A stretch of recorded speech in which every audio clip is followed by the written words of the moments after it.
Alright guys, so we're going to talk about transitioning through rings, rigs, whatever it is, moving through the monkey bars. You'll see a lot of people kind of hanging with dead weight. You want to learn how to use your weight and your momentum to make the next reach easier. So a drill I like to start people off with to build confidence is hanging, and we're going to start just building momentum. Learning how to pull through your scapula, your shoulder. So I'm pulling that like elbow down to the floor, my right elbow, my left elbow, and that's just building my momentum.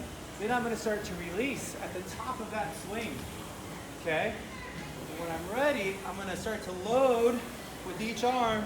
I'm going to rotate through now and let go at the top of that pull.